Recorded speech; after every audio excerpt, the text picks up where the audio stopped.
አሰላሙ አለይኩም ወራህመቱላሂ ወበረካቱ። ውድና የተከበራችሁ የቻናል ተከታታዮች እንዴት ናችሁ? ከኔ ጋር አልሐምዱሊላህ ረብል ዓለሚን። ረመዳን ሙባረክ ብያለሁኝ ለሁላችሁም ውዶች። እንግዲህ የአወል የውም ረመዳን በእኛ ቤት ላሳያችሁ። ልጄን አሞብኛልና ያው አላህ አፊያውን እንዲመልስለትም ዱአ አድርጉልኝ።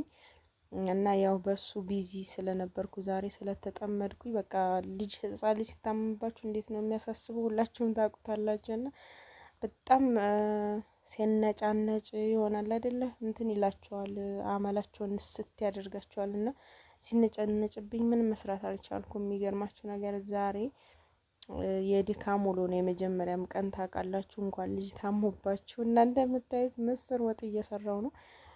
እንግዲህ የአዲሱ ስቶቬንም እንደምታዩት ነው። እንደዚህ የመጨረሻ 22 ነው ኃይሉ። በጣም የሚሞቀው መስራት አይቻልም። የሚገርማችሁ ነገር ወጥ ምናምን እንደዚህ የተወሰነ ትታችሁት ዘወር ካላችሁ ርር ድብን ነው የሚለው። እዚህ ጋር ምስር ጥጃ አለሁኝ እና 12 ላይ ነው ያደረኩት። እንደምታዩት በጣም እንትን እያለ ነው። 12 ላይም በጣም ሲጨምርብኝ 10 ላይ አድርጌ ወደ 10 ቀንሼዋለሁ። በጣም ነው እንትን የሚለው ግለቱ። ማሻአላ ማሻአላ ብያለሁኝ። እና ያው ወጥ ብቻ ነው የምሰራው እላችኋለሁ። እዚህ ጋር እናቴ ሾርባ ልካልኛለች። ያው ልጁ ስለታመመብኝ አትሰራም ምናምን ብላ ሾርባ እንደዚህ አድርጋ ላከችልኝ የኔ ውድ እናት ማለት ነው ውዶችዬ። እና ያው ዛሬ ምንም ነገር አልሰራሁኝም ለፍጡር እላችኋለሁ። ወጥ ብቻ ምስር ሰራሁኝ። እንደምታዩት ዱቄት ገዝቼ አስቀምጫለሁኝ። ያው ምንም ነገር መስራት አልቻልኩም። ምንም ነገር በቃ ሲጀመር ሀሳባችሁ በቃ ልጅ ከታመመባችሁ ጭንቀቱ መከራ ነው የሚሆነው። እና ብቻ አልሐምዱሊላህ ያው አላህ አፊያውን ይመልስለት። ያው የልጅ ህመም ከባድ ነው፣ የምታውቁታላችሁ። እና ዱአ አድርጉለት አላህ ቶሎ እንዲያሽርልኝ። ወላሂ እዚህ ጋር ቶንሲል አለበት፣ ግን አሁን ላይ በጣም ጉሮሮ እና ጉሮሮ ሄዳር እና ዳሩ ባንገቱ አብጦበት ብታዩ በጣም ጭንቅ ብያለሁ። ደግሞ በመድኃኒቱ በመርፌውና በመድኃኒቱ ቶሎ ለውጥ አያገኝም። እና በቃ ብቻ ጨንቆኛል እላችኋለሁ ውዶች። ይህ ትልቁ ልጅ እንደምታዩት ደግሞ እዚህ ጋር ተጋድሟል። ዛሬ በጣም ድክም ብሎታል። ድክም የመጀመሪያ ቀን ስለሆነ ልጁ ሁላ ደክሟቸዋል። እና ያው ሾርባ ባይመጣልኝ እዚህ ጋር ኪውከር ገዝቼ ነበርና እሱን እሰራለሁኝ ብዬ ኪውከሩን ልሰራ ስል ውዷ እናቴ ላከችልኝ ሾርባዋን አብስላ አላቸዋለሁኝ። እና እንደምታዩት ኪውከሩም ያው አሪፍ ነው። 550 ብር ናት በነገራችን ላይ ይቺ ዋጋዋ ማለት ነው። ሌላ ደግሞ የገዛሁት ለሮመዳን ያው ለቤታችን ብዬ ቪምቶ አሲር ነስካፌ እንኳ ሀላ ምናምን ከሰራው ብዬ ነው። ከዛ ተምር እቺ ባለ 1100 ዋር ማለት ነው። ተምር ገዝቻለሁኝ። ይሄን ሁላ ያው ገዝቻለሁ። ለዛሬ ይሄ ነው እላችኋለሁኝ። እዚህ ጋር ጀበና ጥጃለሁኝ። ያው ጀበና ስትጥሉ ግዴታ እዚች ጋር የሆነች ብረት ታስፈልጋለች እና እሷን ብረት አድርጌ ጥጃለሁ። ዛሬ ፍጡር እንግዲህ እንደ ነገሩ አድርገን ያፈጠር ነው። ያው አልሐምዱሊላህ ረቢል ዓለሚን ጾመው አላህ ከሚቀበላቸው ያድርገን እላቸዋለሁ። እዚህ ጋር ዛሬ የላኩት ወደ ራያ ቆቦ የሚሄድ ሽሮና በርበሬ የተዘጋጀ ነበረ። እሱን ዛሬ አድርሻለሁኝ። ከዚህ በኋላ ደግሞ እንግዲህ መልካም እረፍትና የረመዳን ጾም አላህ ኸይር ከሚሰሩት ያድርገን ኢንሻአላህ። እና ዛሬ ጨራርሻለሁኝ ስራ ይንላችኋለሁኝ። አድርሼ ጨራርሻለሁኝ። ሰሞኑን እየተሰራ የነበረው ይሄ ነው። 10 ጣሳ ሽሮ ነው ያላት። 5 ባቄላ 5 ሽሮ ማለት ነው። እሱ እንደዚህ ተቆልቶ ተዘጋጅቶ ከዛ ተደረሰመ ማለት ነው። እንደምታዩት አሪፍ የሆነ ክክ ወጥቶታል። ማሻአላ። በርበሬውም 20 ኪሎ ነበረ። 20 ኪሎ በርበሬ 1 ኪሎ ገባበት እዚህ ጋር ሽሮ ጋር። በኋላ አሳያችኋለሁኝ እንዴት አሪፍ ቆንጆ የሆነ ሽሮና በርበሬ ተዘጋጅቶላታል። እንግዲህ እዚህ ጋር እንደምታዩት ያው እየተለቃቀመ ነው። ልቃሚ በጣም ነው እንደዚህ በደንብ በጥንቃቄ መለቀም ያለበት። እና እንደምታዩት ፍሬው ለብቻ እየተነፈሰ እየተለቃቀመ በደንብ ጽዳት ልክ እንደዚህ በደንብ ጸድቷል። እላችኋለሁ። ከዛ በኋላ በእንደዚህ መልኩ ወፍጮ ቤት ሂዶ ተደረሰመ ማለት ነው። ከዛ አብሽ በእንትን ነው የወሰድነው በባሊ ማለት ነው። አብሽ ከተንፈቀፈቀ በኋላ ትንሽ በረዳ ተደርጎ ከበረደ በኋላ በባሊ እዛ ወፍጮ ቤት ወስደን እንደዚህ በደንብ በአብሽ ተደረሰመ። እንደምታዩት ማሻአላ ድቅቅ ነው የሚያደርገው የወፍጮ ቤቱ እና መጨረሻ ላይም ሽሮ ይሄ በርበሬው ማሻአላ አሪፍ የሆነ ሽሮ ነው የሚሆነው። ለ20 ኪሎ 5 ጣሳ ቀይ ሽንኩርት ነው የገባበት እና ቆንጆ ሆኖ ተደምድሟል። እንደዚህ ከሆነ አሁን በደንብ መድረቅ አለበት፣ በደንብ መስጣጣት አለበት። ምክንያቱም እርጥበት ካለው ያው ነግራችኋለሁ ስለሚቃጠል ማለት ነው።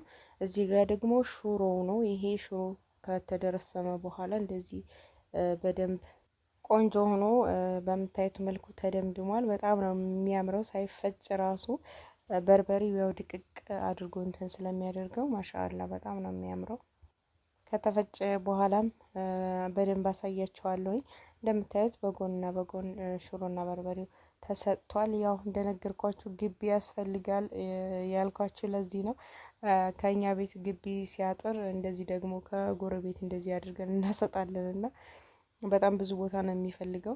ከዛ እዚህ ጋር ቅመም ገዛዝቼለታለሁ ማለት ነው። የ20 ኪሎ በርበሪ ቅመም ይሄ ነው የበርበሪ ቅመም ማለት ነው። 1500 ብር የፈጀ የበርበሪ ቅመም።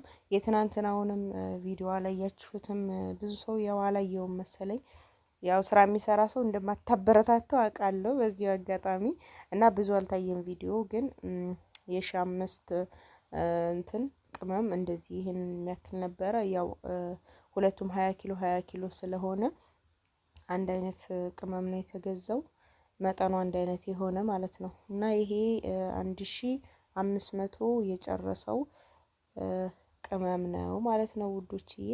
ዘቃቅቤውና እንደነገርኳችሁ ዘቃቅቤ ወይም በሶ ብላ በዛ ማለት አለበት። እንዲሁም ነጭ አዝሙድ በዛ ማለት አለበት ለበርበሬው ማለት ነው። በዛ ሲል በጣም ቆንጆ ነው የሚሆነው።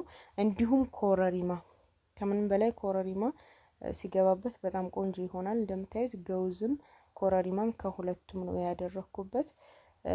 እዚህ ጋር ደግሞ የሽሮ ቅመም 10 ኪሎ 10 ጣሳ ሽሮ ስለሆነ የ500 ብር ቅመም ነው እዚህ ጋር የገዛሁት። አብሽ 1 ፊሊት ተደርጎበታል። አብሽ ያው ውሃ እንዲያነሳ ነው የሚያደርገው፣ ትንሽ የተወሰነ እንዲወፍር። ሱፍ ደግሞ ዘይታማ ወዝ እንዲኖረው ማለት ነው። ከዚህ ውጭ ሌላ የቅመምነት ጣዕም የላቸውም። ዋናዎቹ እንደነገርኳችሁ ኮረሪማ፣ ነጭ አዝሙድና በሶ ብላ ናቸው። እንዲሁም ጥምዝ ቀረፋም እንደምታዩት አለው፣ ከሙንም የተወሰነ። እነዚህ ደግሞ የሽሮ ቅመም ናቸው እላችኋለሁኝ። እንግዲህ የፈጀውን 2000 ብር ነው ማለት ነው። አጠቃላይ ሽሮ የፈጀው ወደ 26000 ብር ነው ማለት ነው ውዶች። እንደምታዩት ከተፈጨ በኋላ ደግሞ ይሄንን ይመስላል። ያው በርበሬው በደንብ መጠን ያለ ነው። የትናንትናው ሽሮ ግን የተወሰነ አንሶታል በርበሬ እና ይሄ ደግሞ ከዛ ትንሽ ቀላ ይላል ማለት ነው። ምክንያቱም ይሄ 10 ጣሳ ሽሮ ነው የገባበት፣ 1 ኪሎ በርበሬ ነው ማለት ነው ውዶችዬ። እና ያው 10 ጣሳ ሽሮ 7 ወይ 8 አካባቢ አይደል የሚሆነው ከተከካ እናንተን ካለ በኋላ ለዛ ነው ትንሽ ደመቅ ያለው። እንዲሁም እርዱም አለ እና ከለሩም በጣም አሳምሮታል። በጣም ቆንጆ ሽሮ ነው የሆነው። በርበሬውንም እንግዲህ እንደምታዩት ያው ማየት ማመን ነው። ይሄንን ይመስላል። እንደነገርኳችሁ በርበሬ እኔ ሳስፈጭ ምርጫ የበርበሬ ምርጫ ስለሆነ በጣም ደም ነው የሚመስለው፣ በጣም ነው የሚቀለው ወላሂ። እና በጣም ቆንጆ የሆነ በርበሬ ነው። እዚህ ጋር ምንም አይነት ሚጥሚጣ አልገባበትም። የትናንቱ በርበሬ ሚጥሚጣ ገብቶበታል። እና ይሄንን ይመስላል እንግዲህ የተፈጨላት በርበሬ። ያው ልክ ያለሁኝ ማለት ነው ውዶችዬ። እንግዲህ ያው ሮመዳን ላይ እንግዲህ ይህን ነገር ማዘዝ ከፈለጋችሁ መስራት አልችልም።